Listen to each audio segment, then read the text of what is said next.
예배케 하신 하나님께 감사하며 함께 사도신경으로 우리의 신앙을 고백하겠습니다. 나는 전능하신 아버지 하나님 천재 창조주를 믿습니다. 나는 그의 유일하신 아들 우리 주 예수 그리스도를 믿습니다. 그는 성령으로 잉태되어 동정녀 마리아에게서 나시고 은혜로 빌라도에게 고난받아 십자가에 못 박혀 죽으시고 사사일주일 사흘 만에 죽은 자 가운데서 다시 살아나셨으며 하늘에 오르시어 전능하신 아버지 하나님 우편에 앉아 계시다가 거기로부터 살아있는 자와 죽은 자를 심판하러 오십니다. 나는 성령을 믿으며 거룩한 공교회와 성도의 교제와 죄를 용서받는 것과 몸의 부활과 영생을 믿습니다. 아멘.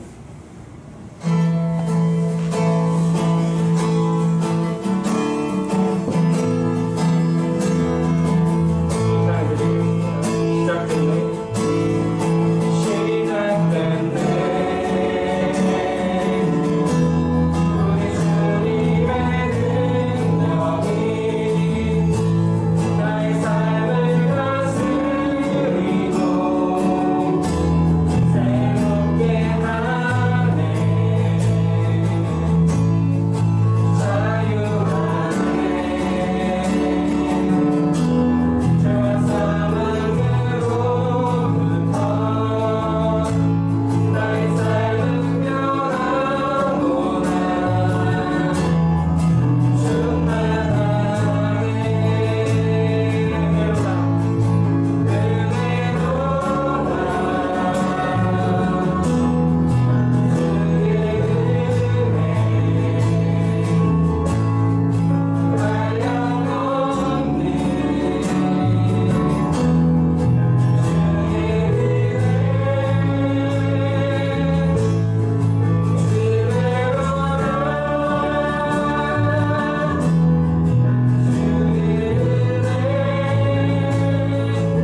독생자를 아기 예수로 보내주셨습니다.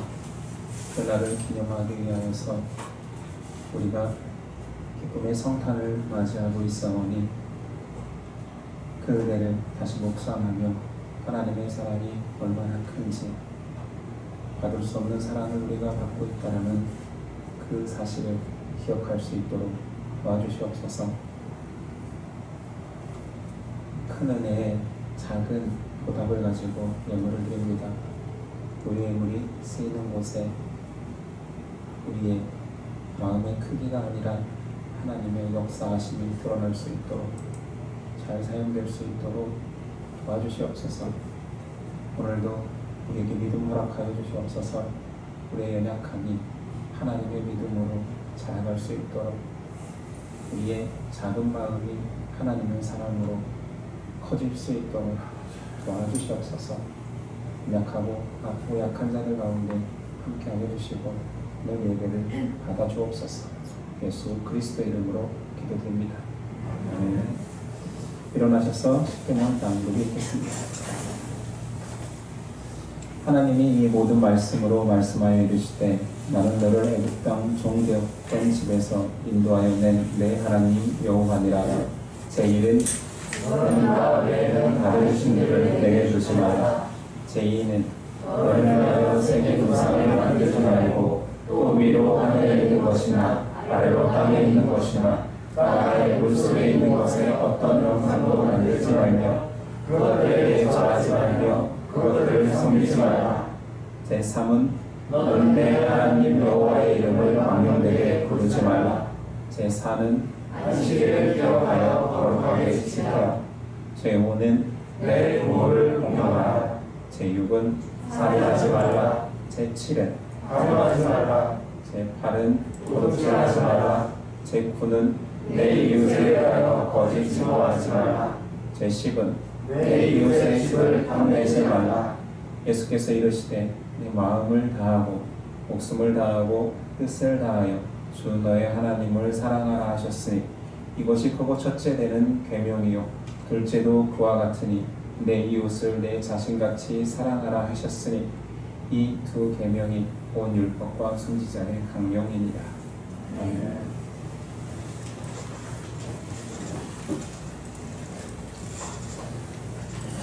오늘 우리에게 주시는 말씀은 마가복음 10장 43절로 45절입니다.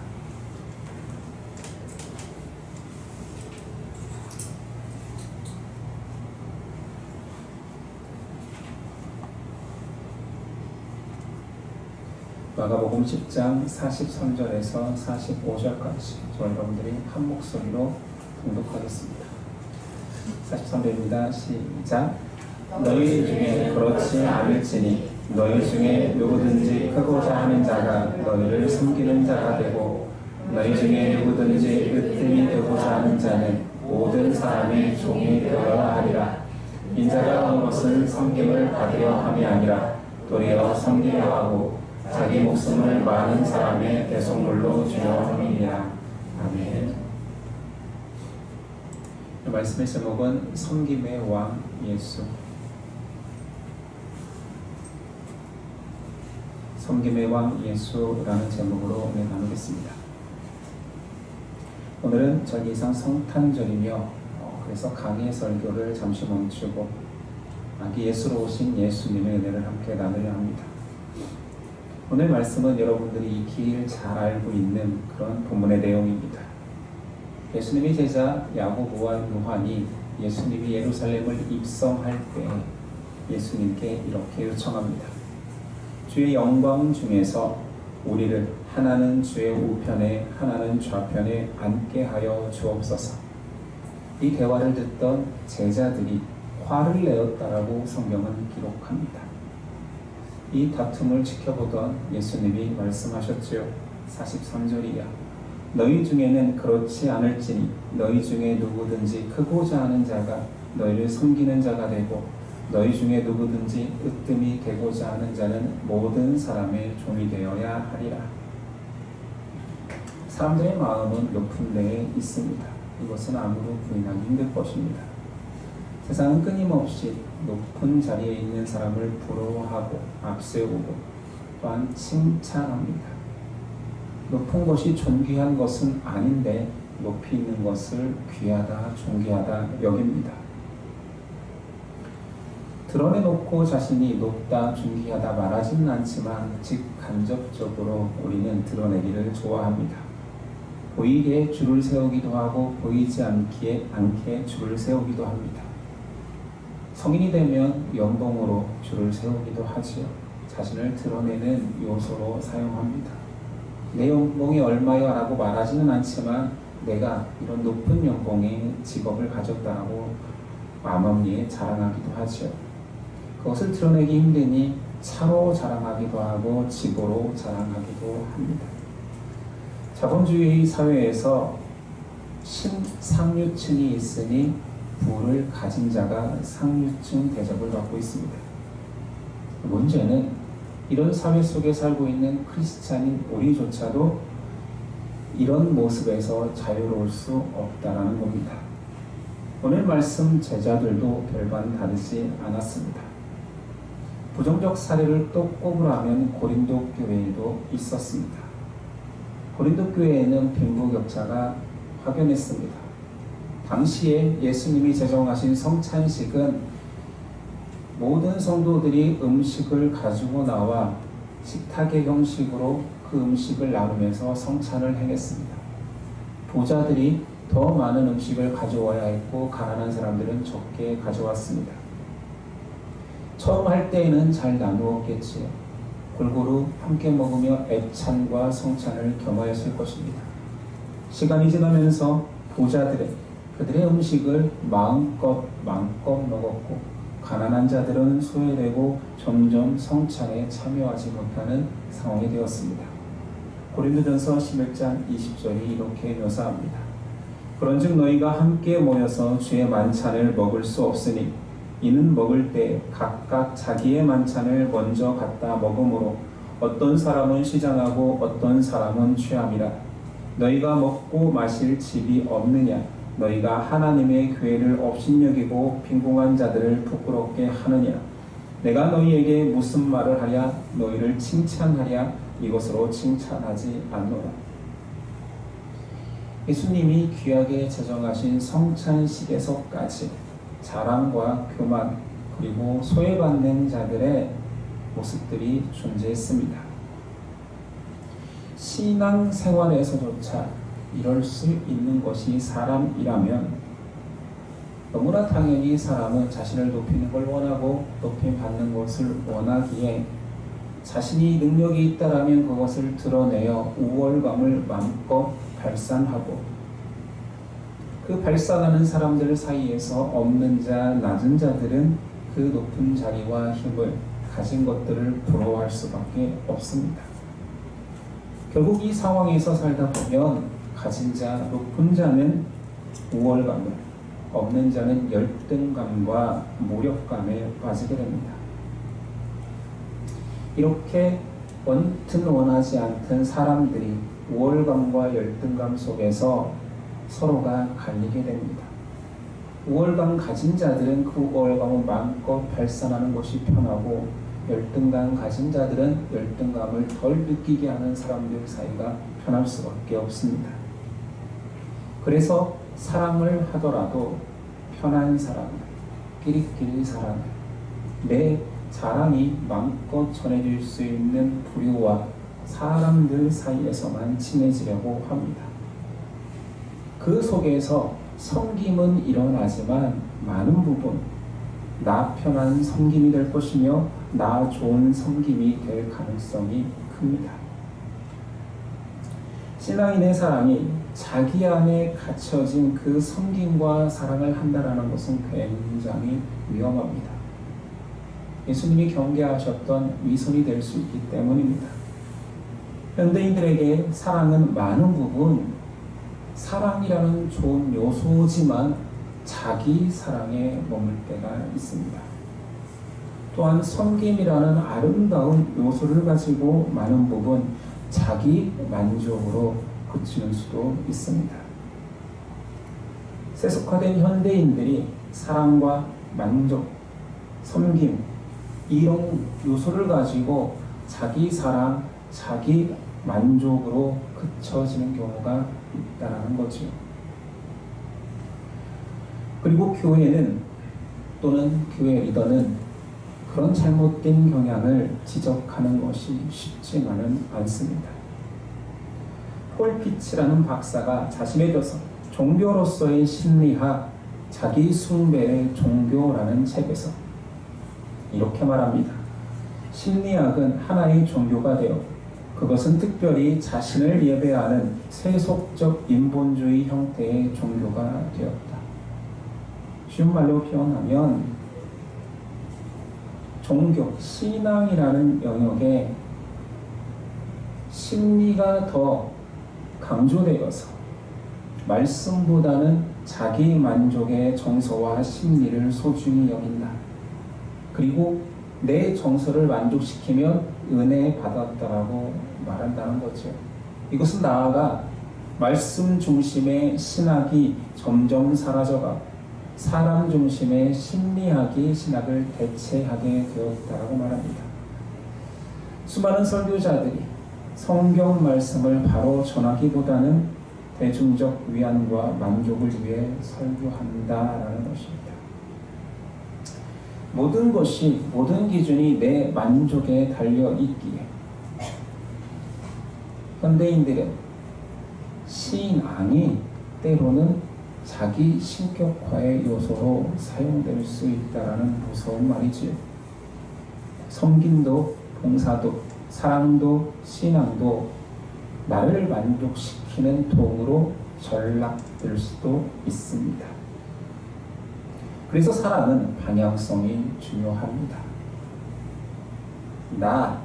내 내부로만 향하는 사랑은 위험성이 있습니다.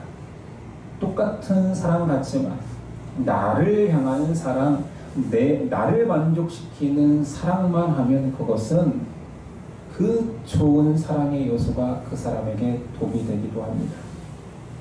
자신이라는 범주 속에 꼭 나만을 말하는 것은 아닙니다. 내 혈족, 내 가족까지도 포함시키면 이 또한 자기 만족의 범주에서 벗어나지 못하는 거지요. 흔히 세상이 하도 악하여서 부모가 자녀를 아끼는 것만으로도 칭찬받을 때가 있습니다.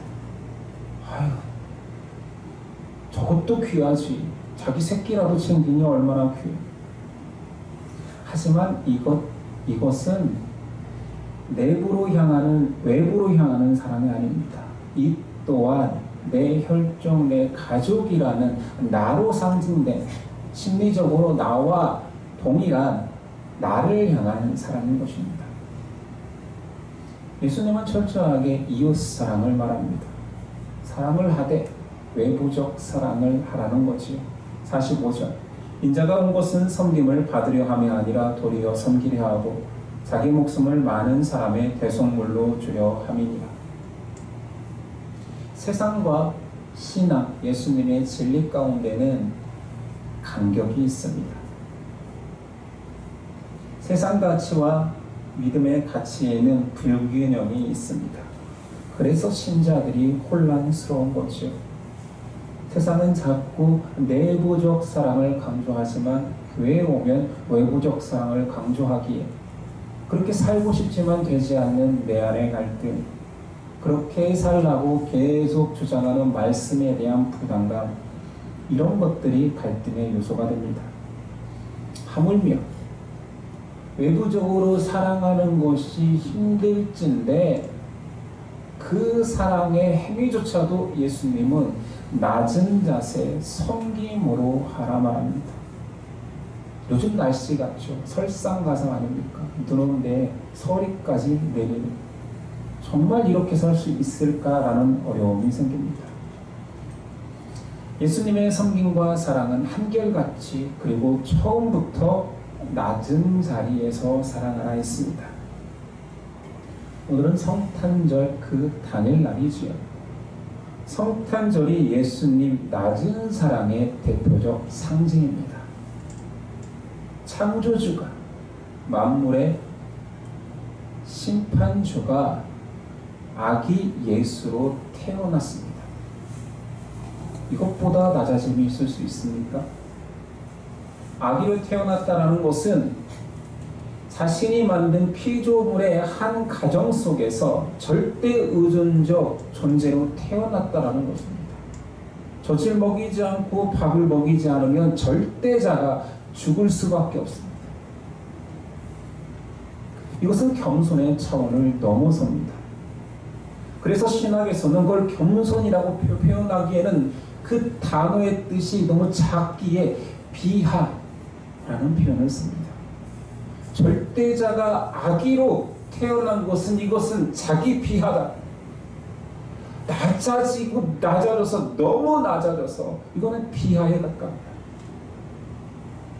예수님의 아기 탄생은 절대자의 처절한 낮아짐입니다. 우리는 이렇게 질문할 수 있습니다. 꼭 그렇게까지 낮아지셔야 했냐? 신이 인간만 되셔서 인간의 언어로 자신의 뜻을 전하기만 해도 충분히 낮아지신 건데, 사람으로 오셔서 메시지만 전해줘도 충분히 낮아질 수 있는데 왜 사람에게 조롱을 받고 채찍질을 당하고 죽임을 당하기까지 하셨어야 했냐고 말합니다. 하나님의 구원 계획 속에 그분의 사랑과 섬김은 상상을 초월하는 것입니다. 우리는 예수님을 인간으로 오셨기에 인간으로만 바라보려고 하기에 이해되는 영역이라 여깁니다. 그러니 성인이 되셨지, 사람 중에 가장 높은 분이 되셨지라고 생각할 때가 있습니다. 그 정도가 아님에도 불구하고 예수님의 사랑은 우리의 상식과 범위를 뛰어넘는 것입니다. 다 깨뜨려 버렸죠. 아가페라는 사랑을 들어보셨을 것입니다. 이 원어의 뜻은 자기 희생에서 파생된 말입니다. 절대자의 사랑 아가페는 희생하여서 사랑한다라는 표현이죠. 그래서 아가페 사랑의 가장 핵심이 십자가인 것입니다. 그냥 많이 사랑한다, 크게 사랑한다 정도가 아니라 자신을 비워, 자신을 깨뜨려 사랑한 십자가의 사랑이 대표적일 수밖에 없습니다. 예수님의 사랑은 몸과 마음으로 다 사랑하는 것이었습니다.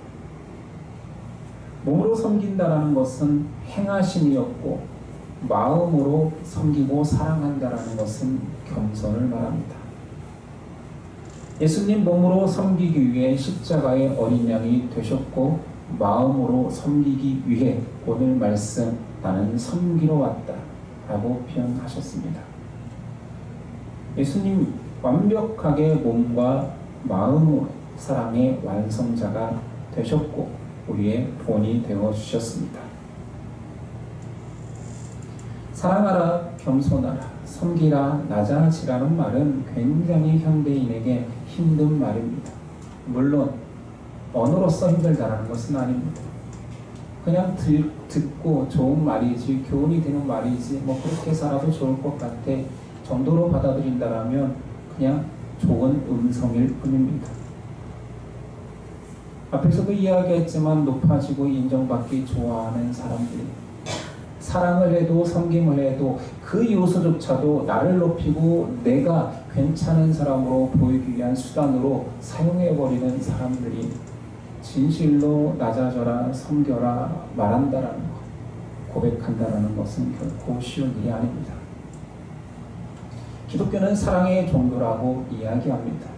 이때 사랑은 항상 받고자 하는 사랑만을 말하는 것 같습니다. 기독교 사랑의 종교야, 와봐, 따뜻해, 사랑받을 거야. 정확히 말하면 기독교는 십자가의 종교이기에 사랑받는 종교가 아니라 사랑하는 종교입니다.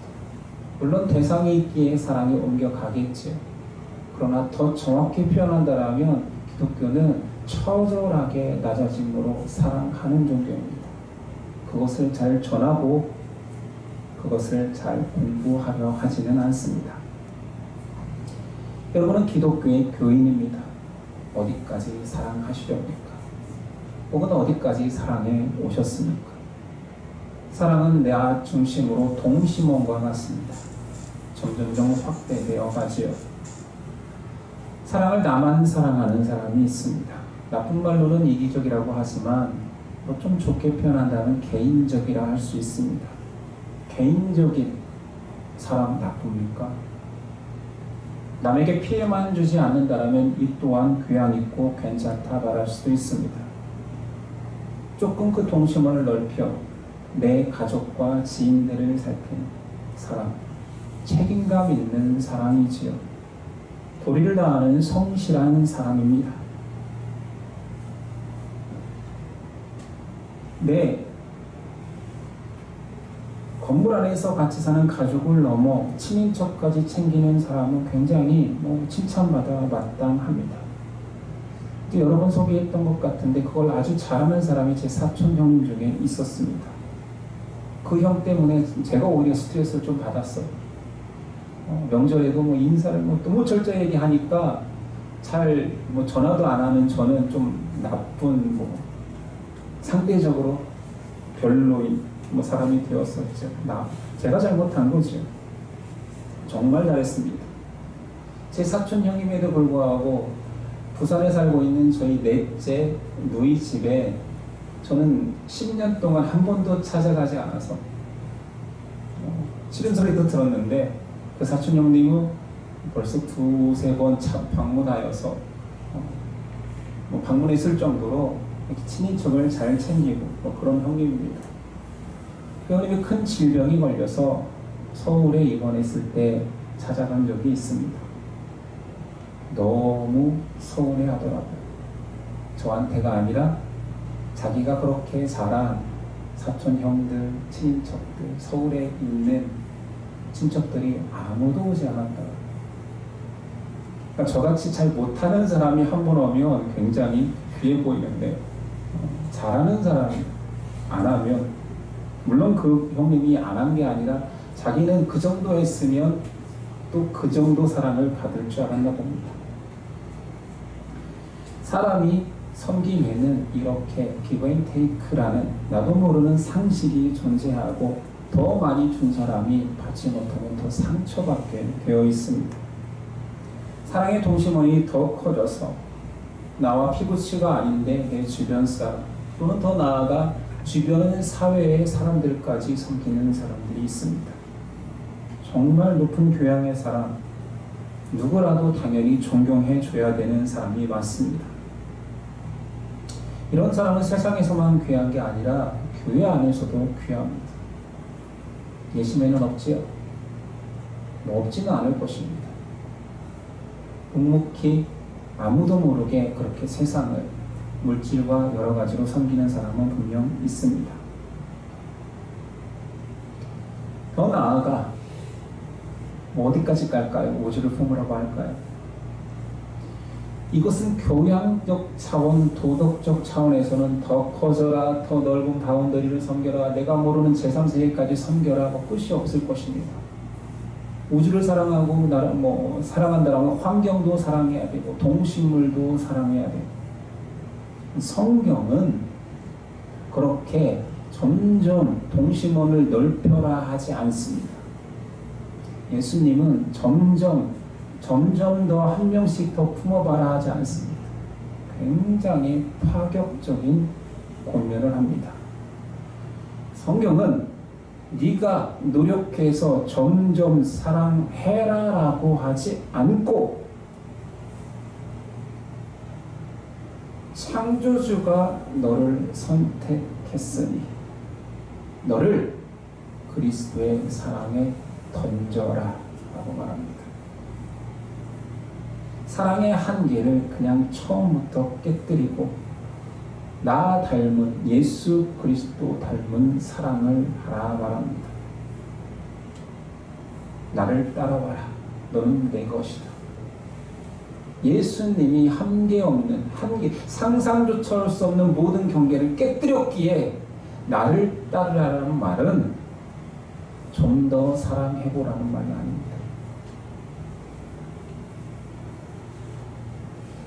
네가 사랑하라는 게 아니라 너를 그리스도의 사랑에 던져라입니다. 좀 더 쉬운 말로 표현하면 그냥 필요로 하는 사람에 너를 주어라. 그리고 고마움을 받기보다는 불러줘서 고맙다고 해라. 도와줘서 너무 고맙습니다 하는 자에게 나를 사용해 주셔서 고맙습니다 라고 해라. 혹 못 도와주었을 때에는 네가 안 도와도 되는 상황이지만 못 도와줘서 미안합니다. 다음 기회에는 꼭 저를 사용해 주십시오. 이런 언어의 사람이 되라라는 것이요. 섬길 수 있는 상황, 말씀에 순종할 수 있는 상황에 나를 놓아주셔서 감사하라는 것입니다. 할 수 있겠습니까? 해보고 싶습니까? 다행히도 사랑은 자라가는 것입니다. 내 안에 사랑이라는, 온전한 사랑이라는, 그리스도 닮은 사랑이라는 목표가 있고 포기하지 않으면 자랍니다. 성탄절은 아기 예수를 기념하는 날입니다.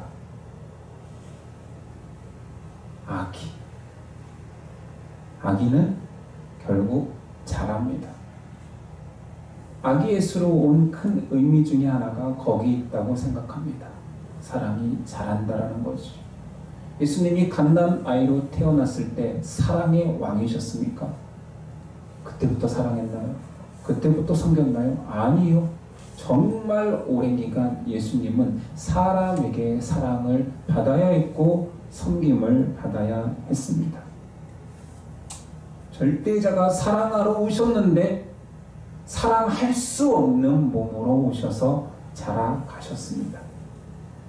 온전히 사랑하기까지 예수님도 시간을 기다렸고 때를 기다렸고 자라가셨습니다. 이것이 우리의 소망입니다. 거듭난 우리에게 처음부터 예수 닮은 사랑하라 하지 아니하고 너도 나처럼 자라가라. 열심히 자라거라.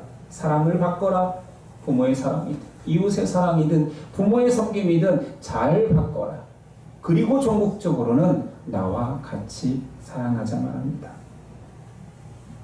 완전한 섬김의 몸과 마음이 되시기 위해서 예수님은 장성한 자가 되기까지 자라나셨습니다. 여기에 우리의 소망이 있는 거지요. 지금 부족합니다. 지금 연약합니다. 지금 부끄럽습니다. 괜찮습니다. 예수 그리스도의 사랑을 담고자 하는 그 목표를 가지고 자라가면 됩니다. 성도는 잘 사랑하기 위해서, 자라가기 위해서 존재를 어떻게 키워야 되는지에 대한 방법을 알아야 됩니다. 성경이 그 두 가지 정체성을 말해줍니다. 첫 번째는 죽을 수밖에 없는 죄인의 정체성입니다. 이 마음을 가진 사람만 자기 부인이 가능합니다. 십자가를 지고 나를 따르라라는 그 명령에 순종할 수 있으려면 내가 가서는 불가합니다. 내 가보겠습니다 했던 제자들이 다 넘어졌고 오히려 자신을 포기하고 내려놓은 상태였을 때 실제로 예수님을 따르게 되었습니다. 우리가 잘 알고 있는 존경받는 신학자, 목회자였던 본회퍼는 이렇게 말합니다. 그리스도께서 어떤 사람을 부르실 때 그분은 그 사람에게 와서 죽으라고 명령하신다. 과격한 표현 같지만 성경적 표현입니다. 우리는 믿음으로 살지만 믿음 때문에 죽습니다. 내 자존심, 내 자존감보다 사람을 살피는 그 섬김이 더 중요하고 내 자아는 믿음 안에서 계속 죽여가는 것이 기독교 신앙입니다. 목회자로서 이것이 얼마나 힘든 일인지 나도 잘 못하는 일이라는 것을 고백하지 않을 수 없습니다. 가르침과 훈육이라는 역할과 섬김과 사랑이라는 역할이 상반되기 쉽기에 어렵습니다. 저 또한 혼동됩니다. 이것을 훈육해야 될 일인지 사랑해야 될 일인지, 이것을 말해야 되는 일인지 기다려야 되는 일인지 어려울 때가 많습니다. 그래서 다행인 것은 나의 미숙함도 잘할 거라는 생각에 오늘 내일을 기도하며 살아가는 것입니다. 우린 예수님을 닮아야 합니다. 그것은 곧 끊임없이 사랑으로 자라가야 함을 말하는 것입니다. 예수님의 사랑을 닮은 자로 살아가는 두 번째 정체성은, 첫 번째가 죄인의 정체성이었다면 정반대 의인의 정체성입니다. 반성과 회개로만 사랑할 수는 없습니다. 한 번 할 섬김이라면 반성하는 마음으로 얼마든지 죄인된 마음으로 섬길 수 있습니다. 그런데 평생 자라가야 될 사랑의 섬김이라면 그 에너지만으로는 불가능합니다. 나의 못남, 나의 죄악을 깨닫고 이런 나를 구원해 줬으니 감사합니다 라고 항상 섬기는 것은 자기를 깎아먹는, 오히려 자기를 피폐하게 만듭니다. 왜냐하면 죄인이었던 자가 의인이 된 거지 계속 죄인으로 살고 있지는 않기 때문입니다. 그러니 의인의 정체성을 묵상해야지만이 새로운 사랑의 에너지가 계속 나올 수 있습니다. 예수님 섬김의 종으로 오셨지만 결코 종처럼 살지는 않았습니다. 오히려 왕처럼 사셨지요. 예수님 죄인의 회개를 말씀하셨지만 그 제자들과 따르는 교인들에게 용서받은 의인이라 칭하셨습니다. 참된 자기 부인은 죄인으로서 깨어지지만 더 아름다운 의인으로서 세워짐을 말합니다. 이것이 기독교의 역설이죠. 죄인인데 의인입니다. 죄를 묵상하며 한없이 더러운 죄인인데 십자가를 묵상하면 또 내가 의인이 됩니다. 죄인으로 자기를 부인하고 의인으로서 자기를 존중하고 사랑하고 감사해야지만 우리는 끊임없이 사랑으로 자랄 수 있습니다. 한 번 비춤을 통해 사람은 회개할 수도 있습니다. 맞죠? 그런데 한 번 비춤을 통해 사람이 의인 되지는 않습니다. 그래서 구원의 여정, 성화가 있는 것입니다. 끊임없이 말씀 보고 끊임없이 교제하며 끊임없이 기도해야지만이 그 의인의 한 발짝 한 발짝 다가갈 수 있다는 거죠. 그러니 사랑을 닮아가고 싶은 우리는 의인이기에 끊임없이 진리와 하나님의 말씀을 묵상하며 나를 돌아보고 다시 또 걸어내는 믿음이 필요한 것입니다. 성도는 의인과 죄인의 이 두 가지 정체성을 가져야지만이 사랑이 왜곡되지 않고 겸손한 사랑이 가능합니다. 죄인은 자기 부인이라는 아름다운 성정을 갖게 하고, 의인은 감사와 기쁨, 찬양이라는 사랑의 에너지를 샘솟게 합니다. 말은 쉽죠. 근데 실제로 의인과 죄인의 정체성을 살아간다는 것은 참 어렵습니다. 그 어려운 것을 해내기 위해서 하나님은 우리에게 믿음 주시고 성령 주시는 것입니다. 오늘 예수님의 생일을 기념하는 날입니다. 생일날 보통 생일 촛불을 켜고 기뻐해주는 일을 하죠. 예수님이 생일의 당사자, 주인공이라면 지금 우리가 그 날을 기뻐하고 박수쳐드리고 촛불로 예수님께 드린다고 해서 그것을 기뻐할까요?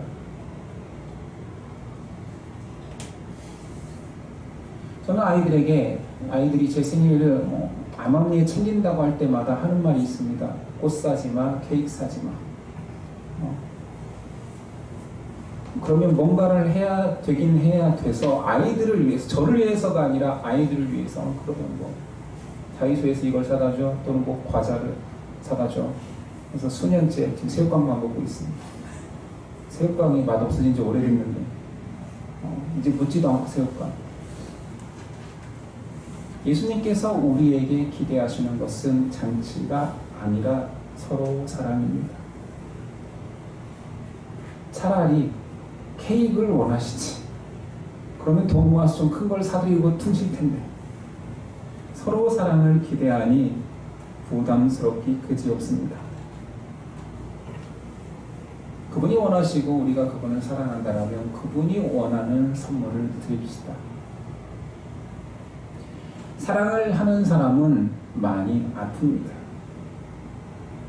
사랑을 더 많이 하는 사람이 저는 외롭다고 생각합니다. 사랑을 더 많이 하는 사람이 더 손해볼 것입니다. 그러나 그 사랑을 더 많이 하는 사람이 가장 행복한 사람이라 또한 믿습니다. 이는 제 확신이 아니라 예수님께서 그 길을 걸으셨고 그 길이 얼마나 좋은지 알기 때문에 따라오라 하셨고 그 좋은 길로 우리를 부르시고 계십니다. 그래서 지금 당장은 내가 더 힘들고 내가 더 외롭고 내가 더 손해보는 것 같지만 예수님을 믿기에 나를 불러주시고 여기 와서 나와 함께 해보자라고 하신 그분을 신뢰하기에 걸어가 보는 것입니다. 요한일서 3장 16절이야. 그가 우리를 위하여 목숨을 버리셨으니 우리가 이로써 사랑을 알고 우리도 형제들을 위하여 목숨을 버리는 것이 마땅하니라. 누가 이 세상의 재물을 가지고 형제의 궁핍을 보고도 도와줄 마음을 닫으면 하나님의 사랑이 어찌 그 속에 거하겠느냐. 자녀들아, 우리가 말과 혀로만 사랑하지 말고 행함과 진실함으로 하자. 감사한 것은 사랑은 자라가기에 동시머리 커져야 됩니다. 나를 사랑하는 것, 내 가족을 사랑하는 것, 내 주변인을 사랑하는 것, 그 모든 것들이 세상 속에서 행하는 그 도덕성이 아니라 그리스도 때문에 허락받은 사랑을 가지고 동심원을 키워갈 때에 그 사랑을 받아줄 사람이 없으면 자랄 수가 없습니다. 그래서 우리에게는 교회가 필요한 것입니다. 여러분이 예심이 필요한 이유는 여러분의 사랑을 키우기 위함입니다. 그런 의미에서 우리는 너무 큰 축복을 받은 거지요. 사랑할 존재가 있다라는 거, 사랑을 연습할 존재가 있다라는 거, 내 사랑에 상처받고 내 사랑에 넘어지고 내 미숙한 사랑에 힘들어하는 사람이 있어도 기다려준다는 것은 큰 축복입니다. 우리 예수님을 닮아 사랑해봅시다. 어린아이 같은 사람도 있고 갓난아이 같은 사람도 있고 사춘기에 접어들어 사랑하지 않겠다라고 등을 돌리는 사람도 있을 수 있지만 결국은 다 장성한 자가 될 것입니다. 우리는 잘할 것입니다. 저 또한 잘할 것입니다. 그리스도의 닮은 사람의 사람으로 저와 여러분들이 점점 자라갔으면 좋겠습니다. 기도하겠습니다. 주님, 섬기라 하시는 이 명령이 한 발짝 떨어져서는 너무 가벼운 명령인데 십자가를 바라보고 그리스도를 닮은 사랑으로 바라보면 너무 어려워집니다. 그래서 본을 보이셨군요. 그래서 아기 예수로 낮아지셨군요. 그래서 성실하게 자라가셨군요. 다 우리를 위한 예수님의 배려였습니다. 우리도 자라가겠습니다. 어린아이 미숙함을 부끄럽다 여기기보다 한 발짝 한 발짝 그리스도의 십자가 앞에 나를 내려놓고 해보겠습니다. 할 수 있는 믿음을 주시기에 아멘하고 기도하며 해보겠습니다. 도와주시옵소서. 예수 그리스도의 이름으로 기도드립니다. 아멘. 일어나서 결단상 해드리겠습니다.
사랑과 성령의 영원히 교통하심 지금부터 영원까지 함께 하시길 간절히 축원하옵나이다.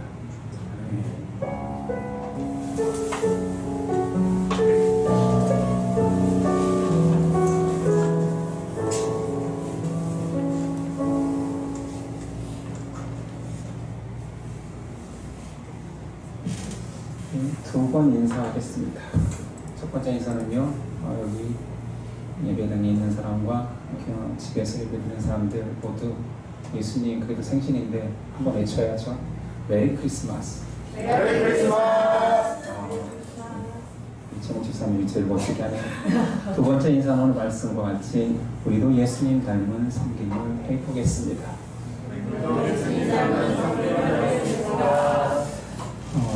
독감이 유행해서 예신 가족들이 많이 참여할 수 없었습니다. 많이 낫길 기원드립니다. 오늘 예배 후에 성탄 감사제로 식사를 하시면서 가족별로 나와 고백하는 시간 갖도록 하겠습니다. 예배가 끝나면 식탁을 좀 세팅하는 데 도와주셨으면 좋겠습니다. 예배를 마치겠습니다. 주간도 승리하십시오.